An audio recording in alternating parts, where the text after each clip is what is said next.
Welcome to cricket. APSC paper 1 daily సిరీస్‌లో day 12కు స్వాగతం, సుస్వాగతం. ఈరోజు మరొక 51 లైనర్స్‌ని ఇప్పుడు చూద్దాం. సో, ఫస్ట్ మనము ఇంటర్నేషనల్ కరెంట్ అఫైర్స్‌లోకి వెళ్దాం. ఇందులో ఫస్ట్ క్వెషన్ 2024లో అత్యధికంగా చాయ్ ఎగుమతి చేసిన దేశం ఏది? Answer is Kenya. Which country is the largest exporter of tea in 2024? Answer is Kenya. Next question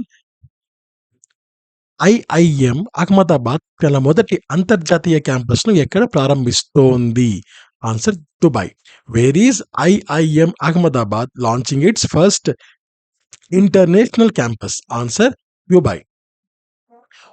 Hurun global rich list 2025 ఈ సంవత్సరం ఏ ఎడిషన్‌గా ప్రచురించబడింది? ఆన్సర్ 14వ edition. Which edition of 2025 Hurun global rich list published this year? Answer 14th.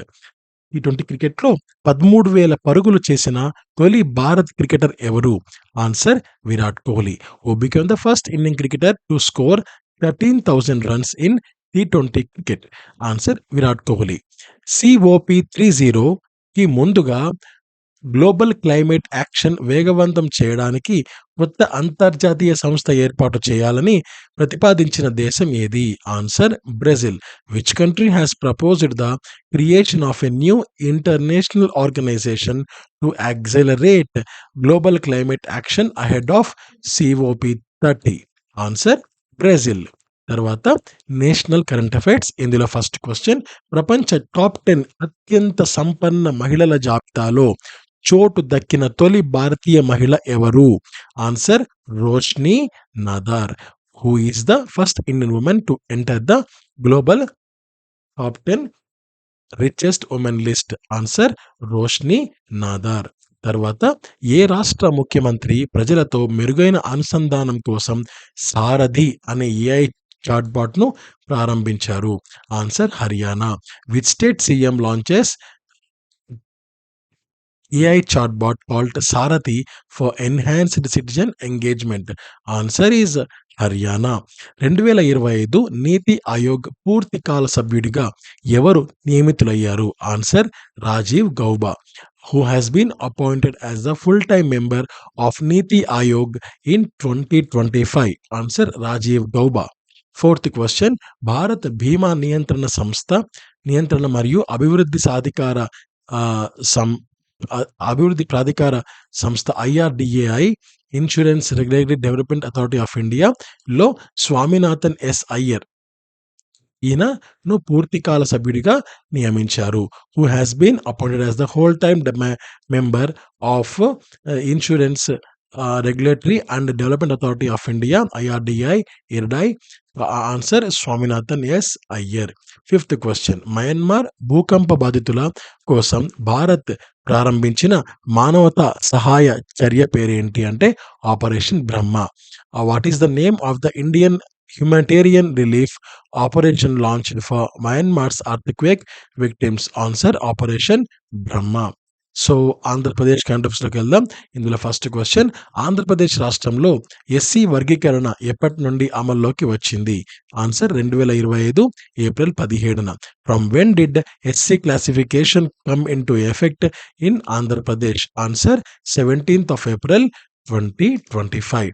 తర్వాత ఆంధ్రప్రదేశ్లో SC వర్గీకరణ అధ్యయనానికి రాష్ట్ర ప్రభుత్వం 2024 నవంబర్ 15న ఎవరి నేతృత్వంలో ఏకసభ్య కమిషన్ను ఏర్పాటు చేసింది? ఆన్సర్ విశ్రాంత IAS అధికారి Rajiv Ranjan. In Andhra Pradesh under whose leadership did the state government set up a one-man commission on 15th November 2024 to study SC classification? Answer retired IAS officer Rajiv Ranjan. Next question. రాష్ట్ర ప్రభుత్వం వైఎస్ఆర్ జిల్లా పేరును ఏమని మార్చింది? వైఎస్ఆర్ కడప జిల్లాగా మార్చింది. What did the state government rename YSR district as a YSR Kadapa district? Fourth question ఆంధ్రప్రదేశ్లోని కూటమి ప్రభుత్వం మహిళలకు ఉచిత బస్సు పథకం స్వతంత్ర దినోత్సవం రోజున అమలు చేసింది. ఆ పథకం పేరు ఏంటి? Answer Stree Shakti. In Andhra Pradesh the coalition government implemented a free buses travel scheme for women on Independence Day. What is the name of that scheme? Answer Stree శక్తి. రాష్ట్రంలో 100% అక్షరాస్యత సాధించేందుకు గాను విద్యాశాఖ చేపట్టిన కార్యక్రమం పేరేంటి? Akshara Andhra. What is the name of the program launched by the education department to achieve 100% literacy in the state? Answer Akshara Andhra.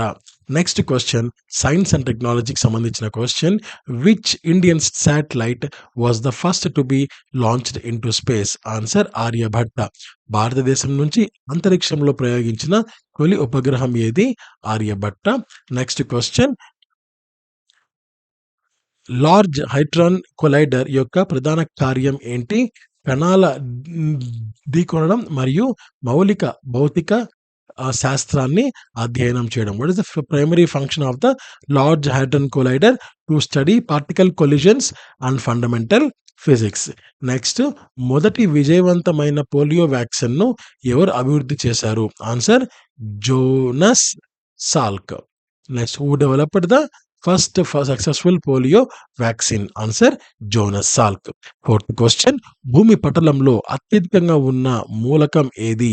Answer oxygen. Which element is the most abundant in the earth's crust? Answer oxygen, O2. విద్యుత్ ప్రవాహం యొక్క SI unit ఏమిటి? Ampere. What is the SI unit of electric current? Answer is ampere. Next మనము హిస్టరీలోకి వెళ్దాం. First question స్వతంత్ర దేశపు చివరి గవర్నర్ జనరల్ ఎవరు? C Rajagopalachari. Who was the last governor general of independent India? C Rajagopalachari. Next Jallianwala వాలాబాగ్ హత్యాకాండ ఏ సంవత్సరంలో జరిగింది? 1919. In which year did the Jallianwala వాలాబాగ్ మెసాకర్ అక్కర్? 1919. భారత జాతీయ కాంగ్రెస్ అధ్యక్షురాలుగా ఎన్నికైన తొలి మహిళ ఎవరు? Annie Besant. Who was the first woman to become the president of Indian National Congress? Answer Annie Besant. Fourth question Mahatma Gandhi ప్రారంభించిన ఉద్యమం ఏది? 1942లో ప్రారంభించిన ఉద్యమం ఏది? బ్రిటిషులను భారత్ నుంచి వెళ్ళిపోవాలని కోరే ఉద్యమం. Which movement was launched by Mahatma Gandhi in 1942? Quit India movement. స్వతంత్ర భారతదేశపు తొలి గవర్నర్ జనరల్ ఎవరు? Answer lord Mountbatten. Who was the first governor general of independent India? Answer lord Mountbatten. జాగ్రఫీలోకి వెళ్దాం. ఫస్ట్ క్వశ్చన్ బీహార్ యొక్క విషాదంగా పిలువబడే నది ఏది అంటే కోసీ నది. Which river is known as the sorrow of Bihar? Answer COSY river. Next question భారతదేశంలో అత్యధిక అరణ్య కవరును కలిగిన రాష్ట్రం ఏది? ఆన్సర్ మిజోరం. ఇది కవర్ అంటే ఎక్కువ అరణ్యాలు ఉన్న రాష్ట్రం ఏది అని మీనింగ్ వస్తుంది. So which state in India has the highest forest cover percentage? Answer Mizoram. తర్వాత పంజాబ్లో ప్రధాన సాగునీటి వనరు ఏది? ఆన్సర్ సుత్లెజ్ నది నుంచి కాలువలకు ద్వారా సాగు. What is the primary source of irrigation in Punjab? Canal irrigation of the Sutlej river. Fourth question భారతదేశాన్ని పాకిస్తాన్ నుంచి వేరు చేసే పర్వత శ్రేణి ఏది? ఆరావళి శ్రేణి. ఇది చాలా చాలా ముఖ్యమైన బిట్ అండి. ఎగ్జామ్ పాయింట్ ఆఫ్ వ్యూ వచ్చే అవకాశం ఉంది. ఎందుకంటే మనకు ఈ యొక్క ఇండియన్ పాకిస్తాన్ బార్డర్ కానీ అవన్నీ కూడా ఈ ఆరావళి దగ్గరే ఉన్నాయి కనుక, అండ్ మొన్న ఇష్యూ జరిగింది కూడా ఇక్కడే కనుక మనకు ఇది ఎక్కువ ఫోకస్ అయింది. సో ఈ యొక్క బిట్ చాలా ముఖ్యమైన బిట్, ఎగ్జామ్లో వచ్చే అవకాశం చాలా వరకు ఉంది. Which mountain range separates India from Pakistan? The Aravalli range. Fifth question భారతదేశంలో మట్టి కరిగిపోవడానికి ప్రధాన కారణం ఏమిటి? అరణ్యాల నాశనం మరియు తప్పు భూమి వినియోగం. సో భూమిని సరిగా వినియోగించుకోలేకపోవడం. What is the primary cause of soil erosion in India? Deforestation and improper land use. పాలిటీలోకి వెళ్దాం. ఫస్ట్ బిట్ పాలిటీలో భారత రాజ్యాంగంలోని ఏ ఆర్టికల్ సవరణ ప్రక్రియను వివరిస్తుంది? Answer article 368. Which article of the Indian constitution deals with the amendment procedure? Answer article 368. భారతదేశ ఎన్నికల ప్రధాన కమిషనర్ను ఎవరు నియమిస్తారు? ఆన్సర్ భారత రాష్ట్రపతి నియమిస్తారు. Who appoints the chief election commissioner of India? Answer president of India. తర్వాత ఆర్థిక సంఘాన్ని ఏర్పాటు చేసే ఆర్టికల్ ఏది? Article 280. Which article establishes the finance commission? Answer article 280. Fourth question, భారత రాష్ట్రపతిని అభిశంసించడానికి అధికారం ఇచ్చే ఆర్టికల్ ఏది? Article 61. Which article provides for the impeachment of the president of India? Answer article 61. తర్వాత భారత కంట్రోలర్ అండ్ ఆడిటర్ జనరల్ను నియమించే ఆర్టికల్ ఏది? Answer article 148. 148. Under which article is the controller and auditor general of India appointed? Answer article 148. ఎకానమీలోకి వెళ్దాం. అందులో first question, భారతదేశంలో వస్తు మరియు సేవల పన్ను GST, goods and service tax యొక్క ప్రధాన ఉద్దేశం ఏంటి? వివిధ పరోక్ష పన్నులను కలిపి ఒకే సమగ్ర మార్కెట్ను సృష్టించడం. What is the primary objective of the goods and service tax in India? To create a single unified market by subsuming various indirect taxes. తర్వాత భారతదేశంలో మానిటరీ పాలసీని నియంత్రించడానికి బాధ్యత వహించే సంస్థ ఏది? Reserve Bank of India. Which institution is responsible for regulating monetary policy in India? Answer Reserve Bank of India. భారతదేశ ఆర్థిక వ్యవస్థలో ఫిస్కల్ డెఫిసిట్ అంటే ఏమిటి? ప్రభుత్వం మొత్తం ఖర్చులు మరియు మొత్తం ఆదాయాల మధ్య తేడా అనమాట. సో బ్యాంక్ రుణాలు కాకుండా మిగిలినవన్నీ, అంటే ఎక్కువ ఖర్చు లేదా ఎక్కువ ఆదాయాలు, ఆ డిఫరెన్సే fiscal deficit. Fiscal deficit means in the concept of India's economy the difference between government's total expenditure and its total receipts అనమాట, ఎక్స్క్లూడింగ్ బోరింగ్స్. నెక్స్ట్ క్వశ్చన్, భారతదేశంలో వస్తు మరియు సేవల పన్ను జిఎస్టి అమలుకు సిఫార్సు చేసిన కమిటీ ఏది? Kelkar committee. Which committee recommends the implementation of GST in India? Answer the Kelkar committee. Fifth question, భారతదేశ మానిటరీ పాలసీలో రెపో రేట్ అంటే ఏమిటి? రిజర్వ్ బ్యాంక్ ఆఫ్ ఇండియా వాణిజ్య బ్యాంకులకు షార్ట్ టర్మ్ నిధులు అప్పు చేసే రేట్ అనమాట. So what is repo rate in the concept of Indian monetary policy? The rate at which the reserve Bank of India lends short term funds to commercial banks అనమాట. తర్వాత sustainable development, స్థిరమైన అభివృద్ధికి సంబంధించి 2030 agenda యొక్క ప్రధాన లక్ష్యం ఏంటంటే పేదరికాన్ని నిర్మూలించడం, గ్రహాన్ని సంరక్షించడం, అందరికీ శ్రేయస్సును కల్పించడం. తర్వాత what is the key objective of 2030 agenda for sustainable development? To eradicate poverty, protect the planet and ensure prosperity for all. తర్వాత ఆర్థిక అభివృద్ధిని దృష్టిలో పెట్టుకొని పర్యావరణ సంరక్షణను వాయిదా వేసుకోకూడదని చెప్పే సూత్రం ఏదంటే జాగ్రత్త సూత్రం, precautionary principle. Which principle states that environmental protection should not be postponed for the economic development? Answer precautionary principle. Circular economy అంటే ఏంటంటే వ్యర్థాలను తగ్గించి వనరులను పూర్తిగా వినియోగించుకునే ఆర్థిక వ్యవస్థ పేరు circular economy. an economic system aimed at minimizing waste and making the most of resources.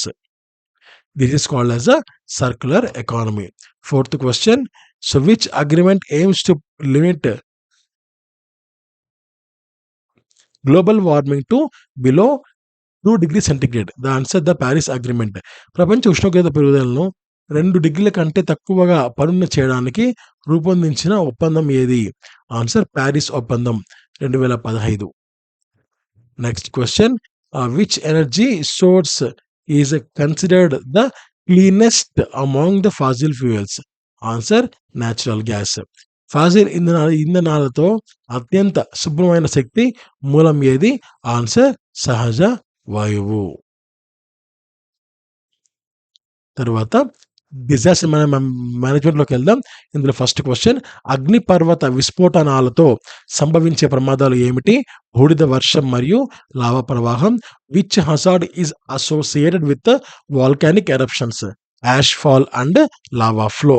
తర్వాత సునామీని ఏ రకమైన విపత్తుగా వర్గీకరిస్తారు? ఆన్సర్ జల సంబంధిత విపత్తు.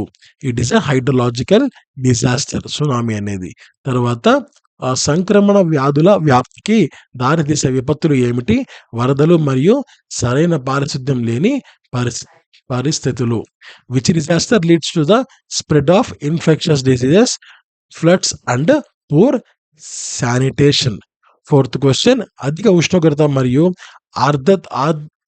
ఆర్ద్రత వల్ల సంభవించే ప్రమాదాన్ని ఏమని పిలుస్తారు? Answer heat wave. Which hazard results from excessive heat and humidity? Answer heat wave.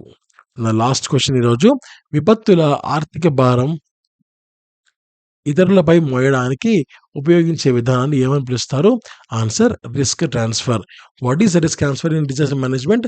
Shifting the financial burden of disasters through insurance or aid. So ఇంతటితో మనకు ఈ యొక్క 12వ రోజు కూడా పూర్తయిపోయింది. అండ్ వీడియో పూర్తిగా చూడండి. ఎక్కడన్నా సరే ఏదన్నా రాంగ్ ఆన్సర్ ఉన్నా, ఏదైనా ఇబ్బంది ఉన్నా కింద కామెంట్ చేయండి. అండ్ యాక్చువల్‌గా మేము ఒక విలేజ్‌లో ఉన్నాము. ఇక్కడ స్ట్రక్ అయ్యాము. ఇక్కడ సిగ్నల్స్ సరిగ్గా లేవు. అందుకే వీడియో అప్‌లోడింగ్ అనేది లేట్ అవుతుంది. So please don't mind. And ఇంతటితో మనకు 12వ రోజు కూడా పూర్తయిపోయింది. So thank you so much. Have a great day. నమస్తే. జై హింద్.